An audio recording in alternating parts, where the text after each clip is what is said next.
There are certain confessions a man carries alone, and for 20 years, I believed this would be one of them. My name is irrelevant. What matters is that I served the Whitmore family as their estate manager from 1998 until last month, when I finally understood why certain doors should never be questioned. The Whitmore estate in northern Massachusetts spans 47 acres of manicured grounds and houses a legacy that stretches back to the 1700s. Within its walls, I learned that wealth creates its own gravity, bending reality around itself in ways that defy explanation. Every evening at precisely 11:45, I performed the same ritual. Walk the east corridor. Check the security panels. Lock the door marked only with the number 7. It was a simple task, one among dozens that comprised my nightly rounds, yet somehow it became the cornerstone of my tenure there. Mr. Whitmore never explained why this particular door required such attention. When I asked during my first week, he simply said, "Some traditions protect themselves, Harrison. We honor them, even when we don't understand them." The door itself was unremarkable. Heavy oak with brass fixtures, identical to the others along that corridor. What set it apart was the silence that surrounded it. The east wing hummed with the usual sounds of an old estate, settling timbers, distant plumbing, the whisper of central air. But near door number 7, even those familiar noises seemed to hold their breath. Last night, as I approached with my usual ring of keys, I discovered something that 20 years of faithful service had not prepared me for. The door was already unlocked. The discovery should have been simple to explain. Perhaps Mrs. Whitmore had accessed the room earlier, or one of the cleaning staff had forgotten to secure it properly. But as I stood in that corridor, key extended toward a lock that had somehow opened itself, I realized that nothing about door number 7 had ever been simple. The brass handle gleamed in the dim hallway lighting, and when I placed my ear against the wood, I heard something that made my blood run cold: absolute, perfect silence. Not the natural quiet of an empty room, but the deliberate absence of sound, as if the space beyond had swallowed every whisper of air. I had never been inside room 7. In 2 decades of managing the Whitmore estate, maintaining its inventory, supervising its staff, and ensuring its security, this single door had remained a boundary I dared not cross. Mr.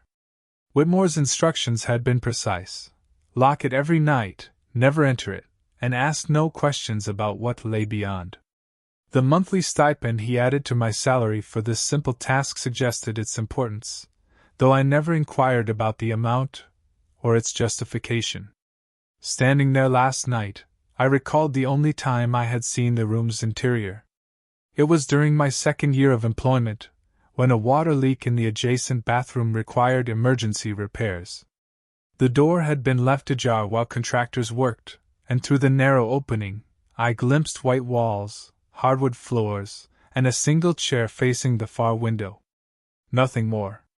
Nothing extraordinary. Yet something about that glimpse had stayed with me, a persistent unease that I attributed to my employer's unusual secrecy. Now, 20 years later, I understood that my instincts had been trying to warn me. The key trembled in my hand as I considered my options. Protocol demanded I secure the door and report the anomaly to Mr. Whitmore in the morning. Common sense urged me to walk away, complete my remaining rounds, and pretend I had found nothing unusual. But 20 years of faithful service had earned me certain privileges, and perhaps, I reasoned, certain rights. If the door had unlocked itself, then perhaps it wanted to be discovered. Perhaps my decades of dutiful guardianship had finally qualified me to learn what I had been protecting. I pushed the door open 6 inches and listened. The silence that greeted me was so complete it seemed to have weight, pressing against my eardrums like deep water. The room beyond appeared exactly as I remembered it: white walls, polished hardwood, a single chair positioned to face the tall window that overlooked the estate's eastern grounds. Moonlight filtered through the glass, casting geometric shadows across the floor, and for a moment, everything seemed perfectly ordinary. Then I noticed the photographs. They covered every inch of the walls, hundreds of them arranged in precise rows from floor to ceiling. Even in the dim light, I could make out faces, dates written in careful script beneath each image. My breath caught as I recognized the penmanship, Mrs. Whitmore's distinctive hand, the same elegant cursive she used for household correspondence.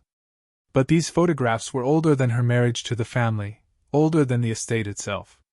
Some appeared to date from the 19th century, their sepia tones and formal poses marking them as artifacts from another era. What disturbed me wasn't their age, but their subject matter.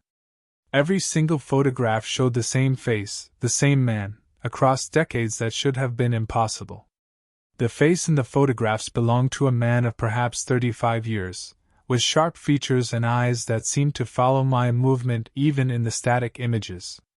In the earliest photographs, he wore the formal attire of the 1880s, high collar, dark jacket, watch chain gleaming across his vest. In later images, his clothing evolved with the decades: 1920s evening wear, 1940s military dress, 1960s business suits, but his face remained unchanged. Not aged, not weathered, but precisely the same. The dates beneath each photograph confirmed what my eyes refused to accept. This man had been captured on film across a span of 140 years. I stepped closer to examine the wall more carefully, and that's when I noticed the pattern. The photographs weren't arranged randomly but chronologically, creating a visual timeline that spiraled around the room. The earliest images clustered near the window, where moonlight illuminated faces from the Victorian era. As my gaze followed the sequence, I watched fashion and technology evolve while one constant remained, the unchanging countenance of this mysterious figure. Halfway around the room, I found photographs from the 1990s, and my stomach lurched with recognition. There, in crisp color, was the same face photographed at locations I knew intimately: the estate's main entrance, the gardens, even the east corridor where I now stood. The most recent photograph bore yesterday's date, written in Mrs. Whitmore's careful script. It showed the man standing beside the fountain in the main courtyard, smiling directly at the camera. In the background, barely visible but unmistakable, was my own figure walking toward the house with my evening inspection clipboard. I had been unknowingly sharing these grounds with someone who defied every law of nature I understood. My hands shook as I reached for the most recent photograph, but stopped when I heard footsteps in the corridor behind me.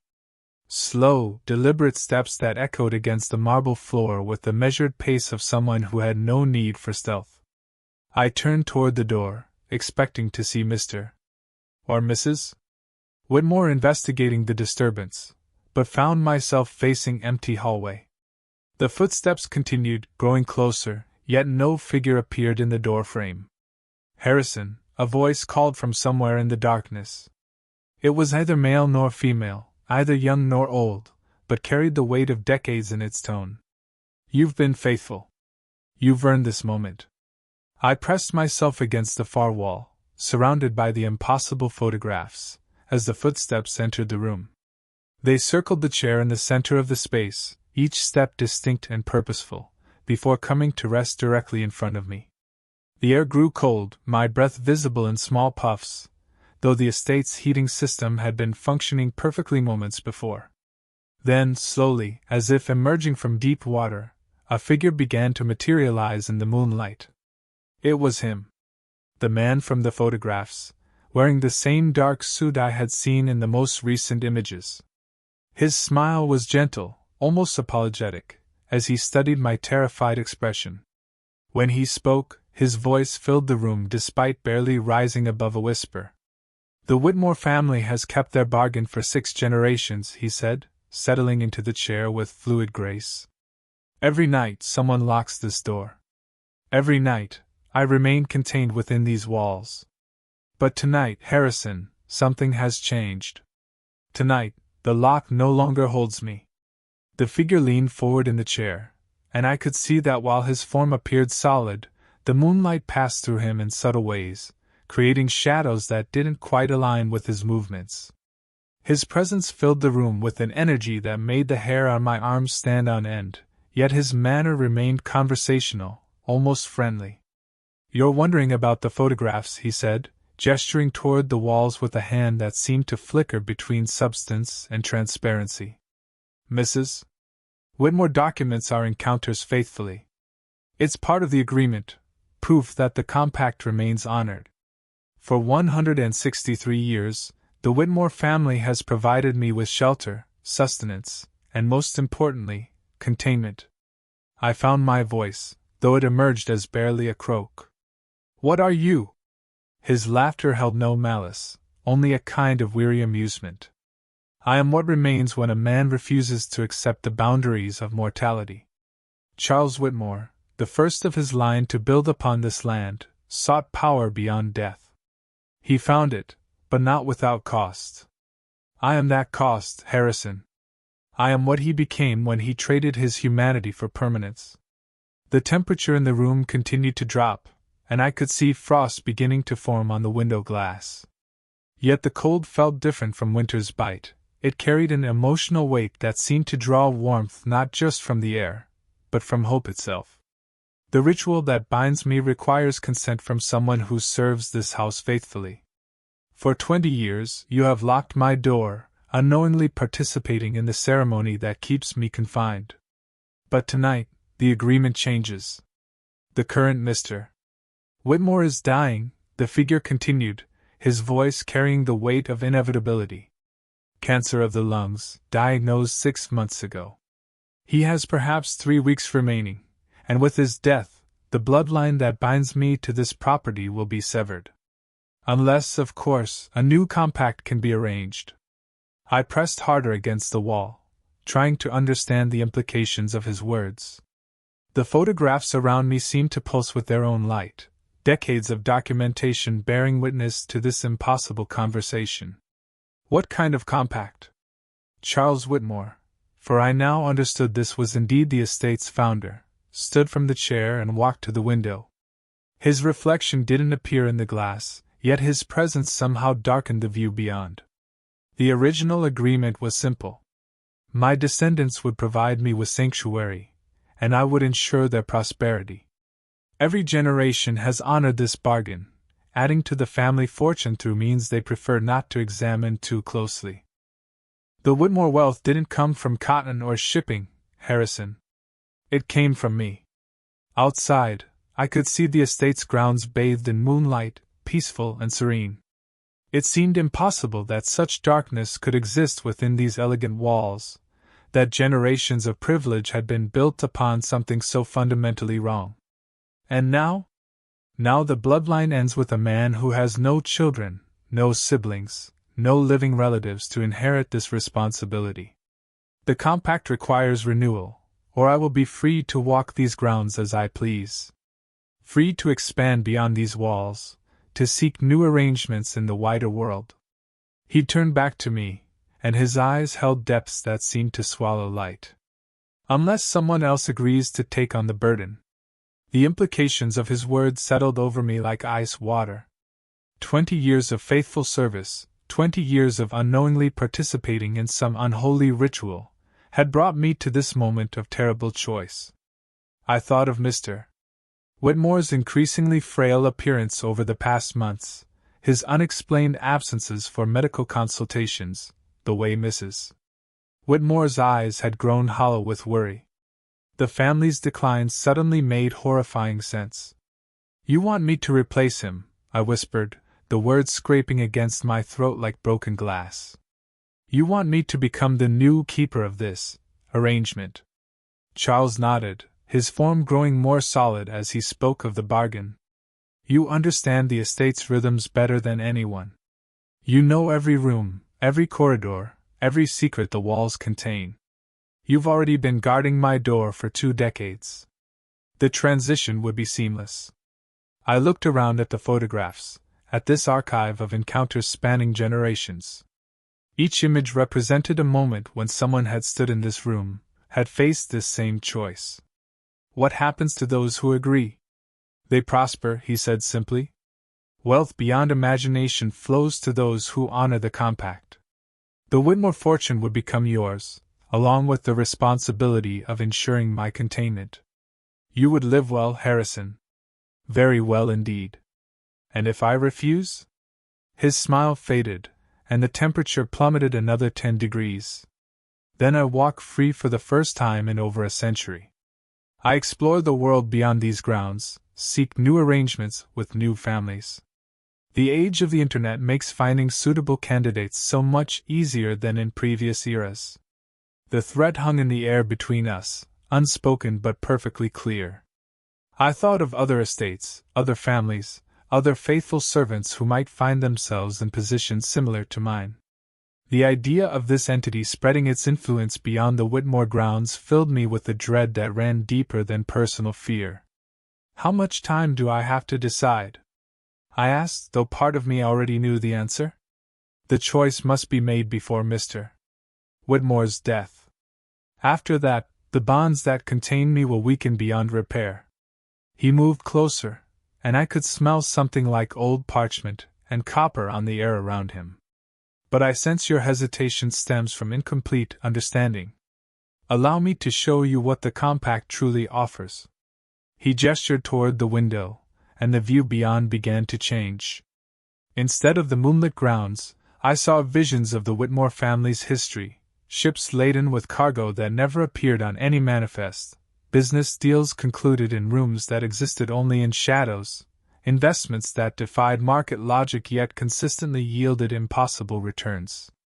I watched generations of Whitmores grow wealthy beyond measure, while their mysterious benefactor remained hidden in his locked room. Every fortune requires a foundation, Charles whispered. I became theirs willingly, and they flourished. Your own loyalty to this family has already been noted and rewarded, hasn't it? The bonuses, the unexpected salary increases, the comfortable retirement fund that grew far beyond what your contributions should have yielded. My blood ran cold as I realized the truth. For 20 years, I had already been benefiting from this arrangement, unknowingly complicit in whatever dark forces drove the Whitmore prosperity. The entity's influence had been touching my life all along. The revelation struck me with the force of 20 years' worth of suppressed understanding. Every unexplained financial blessing, every stroke of luck that had improved my circumstances, every door that had opened in my life since joining the Whitmore household, all of it had been orchestrated by the presence now standing before me. I had never been an innocent bystander in this arrangement. I had been a participant from the very beginning. You see it now, Charles observed, his voice carrying a note of satisfaction. The compact doesn't simply bind one person. It creates a web of benefit and obligation that touches everyone within these walls. Your pension fund, your daughter's scholarship to that private university, your wife's successful surgery when the doctors said her condition was hopeless, all fruits of an agreement you've been honoring without knowing its true nature. I thought of Sarah's face when she received her acceptance letter, of Margaret's miraculous recovery from what specialists had deemed inoperable. 20 years of blessings I had attributed to hard work and good fortune suddenly revealed themselves as something far more complex. The weight of this knowledge pressed against my chest like a stone. The choice isn't really whether to enter the compact, I said, my voice hollow with understanding. It's whether to acknowledge what I've already been part of. Charles nodded approvingly. Precisely. The only question now is whether you'll step into your role willingly, with full knowledge and the benefits that come with conscious participation, or whether you'll force me to seek new arrangements elsewhere. The latter option would, of course, require the termination of all existing benefits your family has enjoyed. The photographs on the walls seemed to pulse with expectation, generations of witnesses waiting to see what choice I would make. I looked around the room one final time, taking in the impossible archive of encounters, the evidence of a bargain that had shaped 6 generations of lives. My own reflection appeared in none of the photographs, yet I understood now that I had always been present in this story, always been walking toward this moment of decision. What exactly would be required of me? I asked, surprised by the steadiness of my own voice.